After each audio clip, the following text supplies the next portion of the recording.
दोस्तों, कहानी की शुरुआत होती है जंगल को दिखाते हुए, जहां कुछ लोग पेड़ों को काट रहे थे।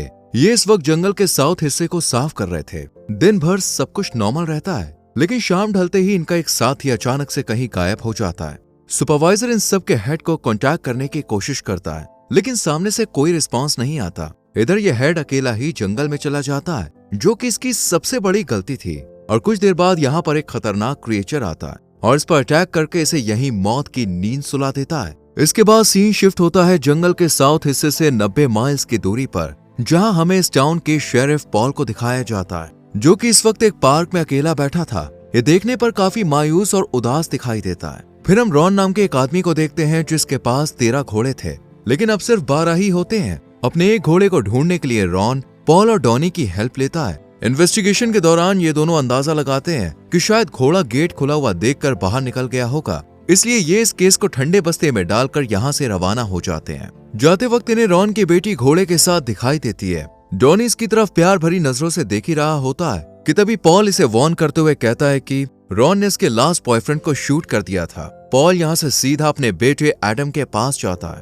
पॉल की वाइफ का नाम था सूजन। दोनों किसी रीजन से एक दूसरे से अलग रहा करते थे। सूजन अपनी माँ के घर रहती थी। पॉल एडम को अपने घर ले जाता है और फिर डिनर बनाने लगता है। इसी बीच एडम पॉल से पूछता है कि मम्मी आपके साथ कब रहेंगी। इस पर पॉल बड़ी उदासी से कहता है कि अभी हम दोनों को ही वक्त लगेगा। अभी ये दोनों बातचीत कर ही रहे थे कि इतने में पॉल को घर में किसी के होने की आहट महसूस होती है। पॉल जब चेक करने जाता है तो वहाँ कोई नहीं होता। ये देखकर पॉल बेफिक्र होकर अपने बेटे एडम को सुला देता है और खुद भी सोने चला जाता है। अगली सुबह जब डॉनी पॉल के घर आता है तो बाहर किसी जानवर के पैरों के निशान बने होते हैं। ये देखकर पॉल भी कंफ्यूज हो जाता है। जब ये दोनों इन फुटप्रिंट्स को फॉलो करते हैं तो ये निशान पूरे रोड पर बने हुए होते हैं और जंगल की तरफ जाते हैं। जंगल में पॉल और डॉनी को कुछ अजीब निशान भी दिखाई देते हैं। पॉल इस बारे में फॉरेस्ट डिपार्टमेंट से पूछताछ करता है और फॉरेस्ट डिपार्टमेंट के लोग इसे बताते हैं कि वो ना तो इस जानवर के बारे में कुछ जानते हैं और ना ही उन्होंने इससे रिलेटेड कुछ सुना है। ये फुटप्रिंट एक मिस्ट्री बन जाते हैं,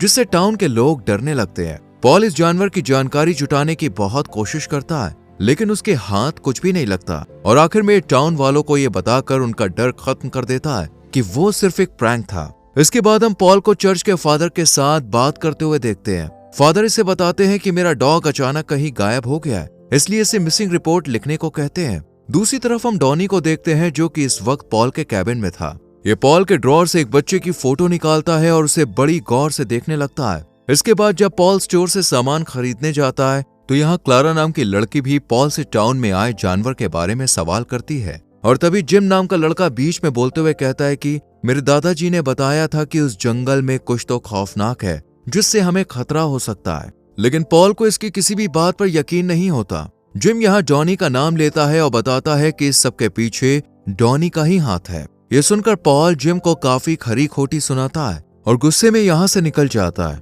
बाहर पॉल की एक हंटर से मुलाकात होती है, जिसका नाम था अर्ल। ये पॉल को बताता है कि पहले इस जंगल में भारी तादाद में हिरन रहा करते थे, लेकिन अब दूर दूर तक भी हिरन नजर नहीं आते। ऐसा लगता है जैसे सारे हिरन कहीं गायब हो गए।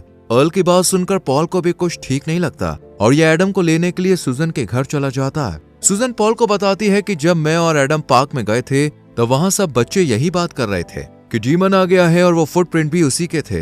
इस बात से एडम काफी ज्यादा डर गया है। यहाँ इन दोनों की बातों से हमें ये भी पता चलता है कि ये दोनों 6 महीने पहले अलग हुए थे और इसका रीजन भी काफी बड़ा था। बातचीत करने के बाद सूजन एडम को पॉल के साथ भेज देती है और जब ये दोनों रास्ते में होते हैं तो इनकी कार के सामने एक अजीब खतरनाक सा जानवर आ जाता है और इन्हें देखकर जल्दी से जंगल की तरफ भाग जाता है। पॉल इस जानवर को देखने के लिए कार से बाहर निकलने का फैसला करता है और सेफ्टी के लिए एडम को कार के अंदर ही रुकने का ऑर्डर देता है। जब पॉल जंगल के अंदर जाता है तो इसे यहाँ रॉन के घोड़े की नेक बैंड नजर आती है। इसके अलावा दूर दूर तक कुछ नहीं दिखता, इसलिए पॉल वापस अपनी कार की तरफ आ जाता है। लेकिन जब ये कार में देखता है तो यहाँ एडम नहीं होता। ये देखकर पॉल के होश उड़ जाते हैं। ये एडम को काफी आवाज देता है, लेकिन कोई भी जवाब नहीं आता। तभी इसकी नजर अपने घोड़े पर जाती है और जब ये घर जाकर चेक करता है तो एडम अंदर ही होता है। एडम को देखकर पॉल की जान में जान आती है और ये इसे गले लगा लेता है। वहीं दूसरी तरफ हम डॉनी को देखते हैं, जो कि अर्ल के बार में आया हुआ था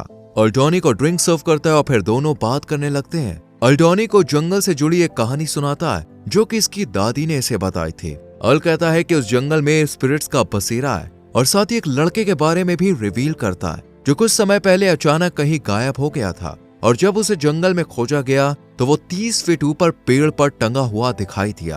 अर्ल की ये बातें डॉनी के मन में डर पैदा कर देती हैं और ये बुरी तरह से घबरा जाता है। अगले दिन पॉल और सूजन दोनों साथ मिलकर एडम के स्कूल में जाते हैं और उसकी प्रिंसिपल से मीटिंग करते हैं। प्रिंसिपल एडम की शिकायत करती है क्योंकि उसने गलत वर्ड यूज किया था। साथ ही ये भी बताती है कि जब भी एडम अपने भाई का जिक्र करता है तो उसकी बातों से ऐसा लगता है जैसे वो अभी भी जिंदा हो, जबकि एडम का भाई कुछ वक्त पहले ही मर गया था। इस बात को लेकर सूजन और प्रिंसिपल के बीच में बहस हो जाती है, जिसके बाद सूजन और पॉल यहाँ से चले जाते हैं। पॉल जब रास्ते से गुजर रहा होता है तो इसे अपने बेटे की ग्रेव दिखाई देती है, जिसे देखकर ये थोड़ा इमोशनल हो जाता है। और फिर इसे दूसरी साइड डॉनी खड़ा दिखाई देता है, जो पॉल को देख इसके पास आ जाता है। कुछ ही मिनट बाद इन्हें कुछ अजीब सी आवाज सुनाई देती है और जैसे ही ये आसमान की तरफ देखते हैं तो इन्हें लाखों की तादाद में बर्ड्स उड़ती हुई दिखाई देती है, जिन्हें देखकर ये दोनों काफी घबरा जाते हैं। पॉल डॉनी को बताता है कि अर्ल ने खुलासा किया था कि वाइल्ड लाइफ खत्म हो गई है। इसका मतलब यह है कि वो सारे पक्षी भी जंगल छोड़कर भाग रहे थे।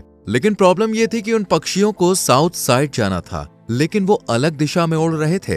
ये सब सुन डॉनी भी पॉल को अर्ल के साथ की गई कॉन्वर्सेशन के बारे में बताता है और जब ये जंगल में मिली लड़के की लाश के बारे में रिवील करता है तो पॉल इसे एक हत्या का केस कहकर टाल देता है। इसके बाद सीन शिफ्ट होता है डॉनी और सूजन पर। डॉनी ने सूजन की कार ठीक की थी और बातों के दौरान जॉनी इसे अपने पुलिस अफसर बनने की कहानी सुनाता है। और यहाँ सूजन भी पॉल के पास्ट के बारे में बताती है कि जब मैं एडम के साथ अपने घर गई थी तब पॉल एडम के भाई यानी अपने दूसरे बेटे के साथ था, लेकिन इसी बीच एडम का भाई स्विमिंग पूल के पास पहुंच गया और अनजाने में पानी में डूबने की वजह से उसकी डेथ हो गई। यही वजह थी कि मैं पॉल को इररिस्पॉन्सिबल समझकर उससे दूर हो गई। इधर पॉल को रॉन का कॉल आता है। पॉल जॉनी के साथ जब रॉन के पास जाता है तो रॉन इन्हें बताता है कि कल रात कोई मेरे दरवाजे को जोर जोर से नॉक कर रहा था और आज रॉन उसे पकड़ने के लिए इन दोनों की हेल्प मांगता है, लेकिन पॉल इसे बच्चों की शरारत कहकर अवॉइड कर देता है। पर तभी बाहर से एक तेज आवाज आती है। पॉल अकेला ही बार के अंदर जाकर देखता है तो उसे अजीब सा क्रिएचर नजर आता है, जो कि पहले भी जंगल में भागता हुआ देखा गया था।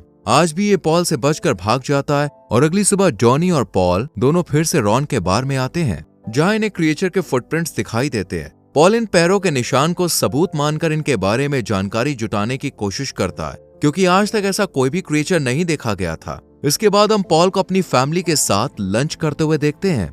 यहाँ एडम पॉल और सूजन से कहता है कि मैं आप दोनों के साथ रहना चाहता हूँ। इस पर पॉल कुछ और वक्त इंतजार करने के लिए कहता है।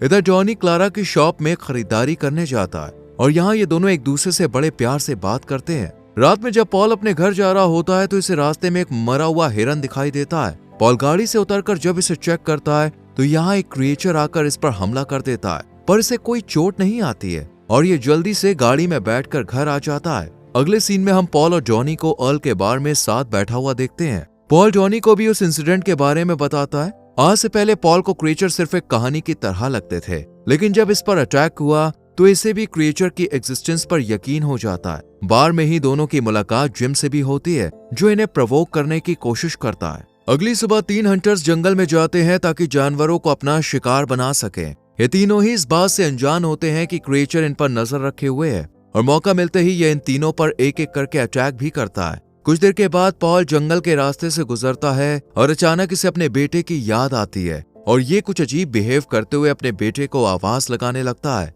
पॉल की आवाज सुनकर एक हंटर इसके पास आ जाता है, जो कि काफी ज्यादा जख्मी था। पॉल इसकी मदद करने के लिए इसे अपने साथ यहाँ से ले जाता है और फिर इससे पूछताछ करता है। यह हंटर जंगल में जो कुछ भी हुआ सब बता देता है। ये सुनकर पॉल को भी अब समझ आ जाता है कि वो जंगल काफी खतरनाक है और जो भी क्रिएचर उस जंगल में है वो बहुत शातिर और डेंजर है। इतने में ही अर्ल पॉल को कॉल कर जल्दी से जंगल में आने के लिए कहता है। पॉल जब जंगल में जाकर देखता है तो पेड़ पर उन 2 हंटर्स की लाशें मौजूद होती हैं। इन्हें बहुत ही बेरहमी से मारा गया था। ये देखकर पॉल सबको जंगल से जाने का ऑर्डर देता है और खुद फॉरेस्ट डिपार्टमेंट टीम को यहाँ आने के लिए कहता है। शाम को मौसम बर्फीला होने की वजह से टाउन के सभी लोग घरों में बैठ जाते हैं और टाउन खाली हो जाता है। डॉनी जब पॉल से मिलने के लिए उसके घर जाता है तो यहाँ पॉल उसे एक रिपोर्ट दिखाते हुए लॉगर्स की टीम के गायब होने की बात बताता है। दरअसल ये वही लकड़ी काटने वाले थे जिन्हें मूवी की स्टार्टिंग में दिखाया गया था। पॉल के मुताबिक जंगल साफ करने की वजह से क्रिएचर वहां से आजाद हुए थे।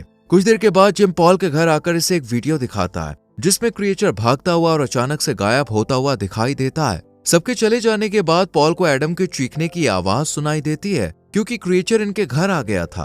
पॉल जल्दी से एडम को लेकर बाथरूम में लॉक हो जाता है और जॉनी को हेल्प के लिए बुलाता है। जॉनी क्रिएचर को पकड़ने की कोशिश करता है पर कोई फायदा नहीं होता। इसके बाद पॉल और जॉनी टाउन के सभी लोगों को चर्च में सेफ्टी के लिए ले जाते हैं, लेकिन बहुत सारे क्रिएचर्स चर्च के बाहर भी आ जाते हैं। पॉल सबको बेसमेंट में भेजकर खुद जॉनी के साथ क्रिएचर्स का मुकाबला करता है। इस बीच एक क्रिएचर जॉनी को जख्मी कर देता है, लेकिन जॉनी भी इसके कंधे पर चाकू मार देता है। इसके बाद पॉल इस क्रिएचर को मार देता है और सब बेसमेंट से बाहर निकल आते हैं और काफी खुश होते हैं। लेकिन तभी जॉनी और पॉल नोटिस करते हैं कि क्रिएचर के जख्म खुद ब खुद हील हो रहे हैं और हम चर्च के बाहर भी क्रिएचर्स को देखते हैं और इसी के साथ मूवी द एंड हो जाती है।